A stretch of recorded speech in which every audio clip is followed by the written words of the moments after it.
Iran ने दावा किया है कि अमेरिका और इजराइल अब उनके एजुकेशनल इंस्टीट्यूट्स को निशाना बना रहे हैं। इसे लेकर IRGC यानी ईरान के रिवॉल्यूशनरी गार्ड्स ने एक बहुत बड़ी चेतावनी दी है और 30 मार्च दोपहर 12 बजे तक की डेडलाइन तय कर दी है।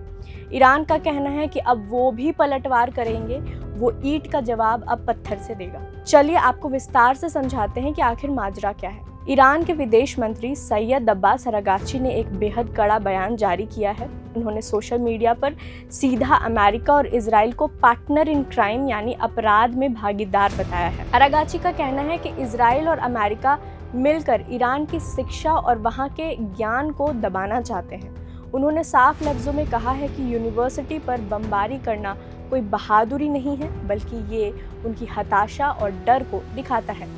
ईरान का मानना है कि इजराइल को लगता है कि बम गिराकर वे ईरान के वैज्ञानिकों और उनके हुनर को खत्म कर देगा, लेकिन अरागाची ने चेतावनी दी है कि ऐसी हरकतों से ईरान के लोग और भी ज़्यादा मजबूती से आगे बढ़ेंगे। अब सवाल यह है कि आखिर नुकसान कहाँ हुआ है। ईरान के विदेश मंत्रालय के प्रवक्ता इस्माइल बकाई ने जानकारी दी है कि पिछले 30 दिनों के भीतर ईरान के बड़े और नामी संस्थानों को जानबूझकर निशाना बनाया गया है। इसमें इस्फहान यूनिवर्सिटी ऑफ टेक्नोलॉजी और तेहरान की university of science and technology जैसे बड़े नाम शामिल हैं। ईरान का आरोप है कि परमाणु कार्यक्रम का डर तो बस एक बहाना है। असल में इजराइल और अमेरिका ईरान की कल्चरल हेरिटेज यानी सांस्कृतिक विरासत और वैज्ञानिक बुनियाद को हिलाना चाहते हैं। लेकिन बात सिर्फ बयानों तक नहीं रुकी। अब मैदान में आ गई है ईरान की सबसे ताकतवर फौज IRGC।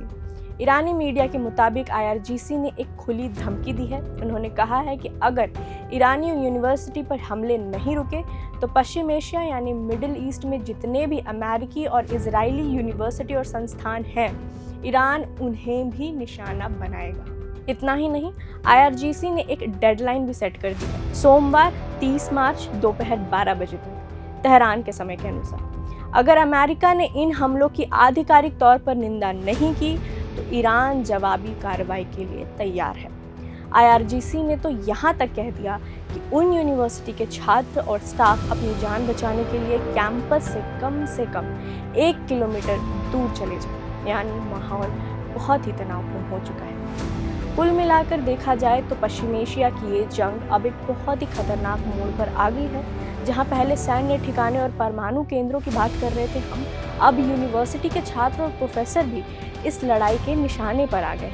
ईरान का कहना है कि ये उनकी बौद्धिक तरक्की को रोकने की साजिश है, जबकि IRGC अब आर पार के मूड में नजर आ रही है। क्या अमेरिका इस हमले की निंदा करेगा या फिर 30 मार्च को ये डेडलाइन किसी बड़े धमाके की शुरुआत होगी? इस पर हमारी नज़र बनी रहेगी। आप बने रहें प्रभात खबर के साथ और हमें सब्सक्राइब करें अगर आप ये वीडियो YouTube पर देख रहे हैं। यदि आप देख रहे हैं Instagram या Facebook पर तो हमें फॉलो करना ना भूलें। प्रभातखबर.com, विश्वास वही, रफ्तार नहीं।